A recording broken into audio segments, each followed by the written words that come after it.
सूरदास का श्रृंगार निरूपण भाग 2। दिव्य माधुर्य भाव की अभिव्यक्ति। राधा और कृष्ण के एकनिष्ठ प्रेम व्यंजना के द्वारा जिस दिव्य माधुर्य भाव की अभिव्यक्ति सूर काव्य में हुई है वह समस्त कृष्ण काव्य धारा में दुर्लभ है। वस्तुतः प्रेम प्रदर्शन का परिवेश और उसका क्षेत्र भारतीय ही नहीं पाश्चात्य साहित्य मनीषियों के लिए भी आकर्षण का विषय रहा है। पाश्चात्य मनीषी शैली ने अपने प्रेम दर्शन लव्स फिलॉसफी शीर्षक रचना में प्रेम तत्व की विवृत्ति और उसके प्रसार की मधुर और सरस अभिव्यक्ति की है। The fountains mingle with river and the river with the ocean, the winds of heaven mix forever with the sweet emotions। अर्थात धाराएं नदियों से मिलती हैं, नदियाँ समुद्र से, स्वर्गीय हवाएं सदैव के लिए एक मधुर भाव के साथ परस्पर एकात्म हो जाती हैं। राधा और कृष्ण के प्रेम की एकनिष्ठता ने ही सूर की प्रेम व्यंजना को प्रखर, मादक और प्रभु विष्णु बनाया है। राधा और कृष्ण जिस प्रेम की अनाविल धारा में प्रवाहित हो रहे हैं, शायद वह सूर की अंतश्चेतना की धारा है जिसका अनुभव या बोध सामान्य अध्यता के लिए संभव नहीं है। इसे दिव्य माधुर्य भाव की ही संज्ञा दी जा सकती है। इस दिव्य प्रेम में तृप्ति का अनुभव हो नहीं पाता। स्वयं राधा श्री कृष्ण से मिलकर भी प्रेम के माधुर्य का भरपूर आनंद नहीं ले पाती। दर्शन पाकर भी वह ये प्रतीत नहीं कर पाती कि वह अपने प्रियतम के निकट है। राधे ही मिले हूँ प्रतीत न आवती, जदपि नाथ विधु बदन बिलोकत दर्शन को सुख पावती। भरी भरी लोचन रूप परम निधि उर में आनि दुरावती, विरह विकल मृति दृष्टि दुहों दिस सांची सरधा जो धावती। चितवत चकित रहत उर अंतर नैन निमेशन लावती। आचार्य रूप गोस्वामी ने अपने प्रसिद्ध ग्रंथ उज्ज्वल नीलमणि में भक्ति रसों के संदर्भ अंतर्गत सर्वसे श्रेष्ठ और उत्तम रस मधुर भक्ति रस या मधुर रस बताया है। इसमें संदेह नहीं कि महाकवि सूर ने इसी मधुर रस की अवतारणा संयोग श्रृंगार के अंतर्गत की है। सूर ने इस मधुर रस का बीजारोपण वात्सल्य के परिवेश में किस चातुर्य और कौशल के साथ किया था, यह आगे चलकर श्रृंगार के अनेक प्रसंगों से सुस्पष्ट हो जाता है। वात्सल्य के अंतर्गत इसका सूक्ष्म संकेत सूर ने इन शब्दों में प्रच्छन्न रूप में दिया है। काह कहे कछु कहत न आवे, ओ रस लागत खारोरी, इन्हीं स्वाद जो लुब्ध सूर सोई जानत चाकन हारोरी। यही नहीं, प्रेम लक्षणा भक्ति में जिस लोक मर्यादा के आग्रह का निषेध किया गया है उसका स्वरूप सूर की इन पंक्तियों में भली भांति व्यंजित है।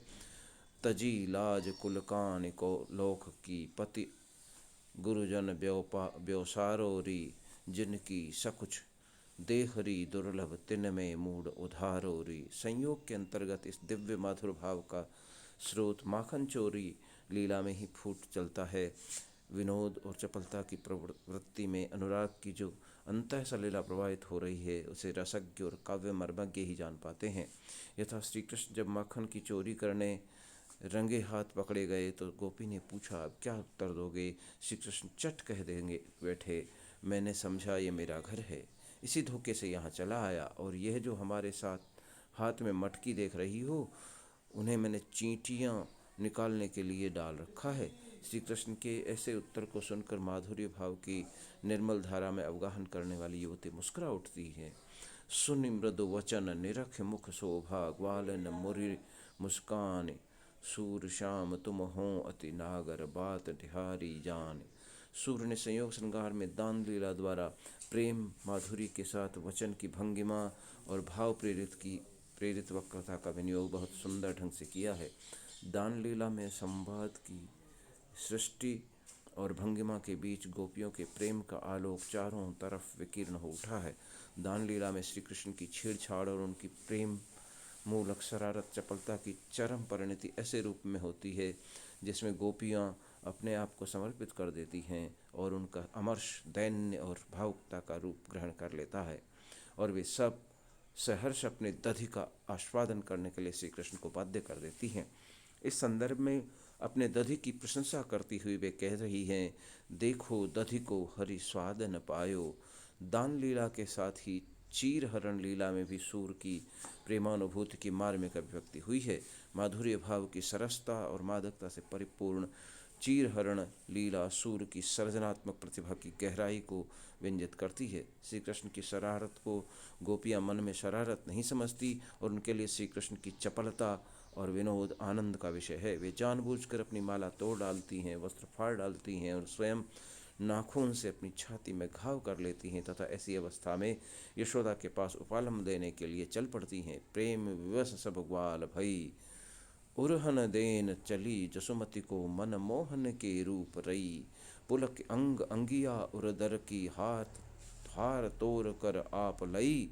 अंचल चीर घाव नख उर करी, यही मिश करी नंद सदन गई।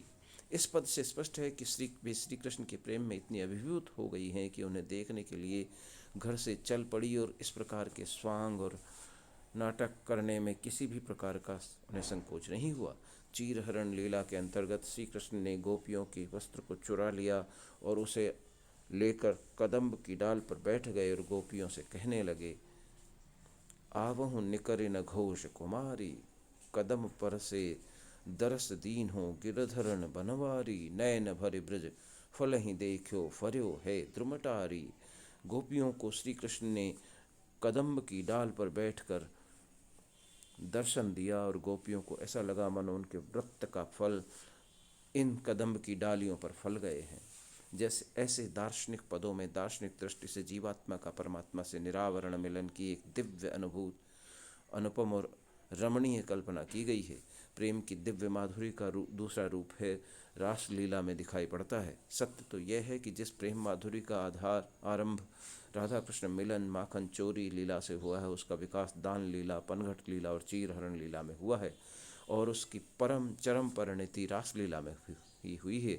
प्रेम की विकास अवस्था में गोपियों के दैन्य आत्मसमर्पण, प्रेम की व्यवस्था, भक्ति आदि सभी बातों का समावेश हुआ है।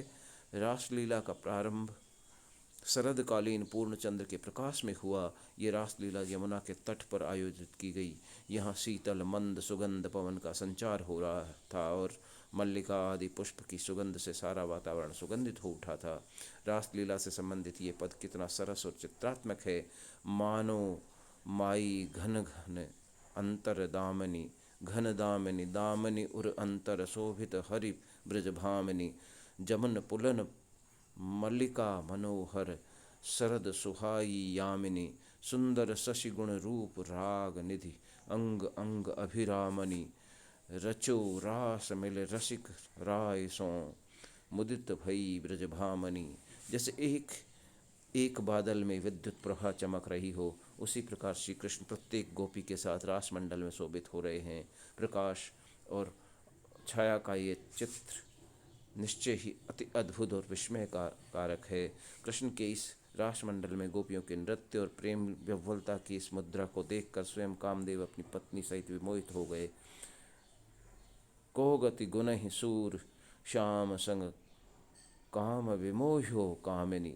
इस प्रकार पदों में मूलतः माधुर्य भाव की प्रधानता है। स्पष्ट है कि सूर ने काव्य और संगीत को एक दूसरे के निकट लाने का बहुत सुंदर प्रयास किया है।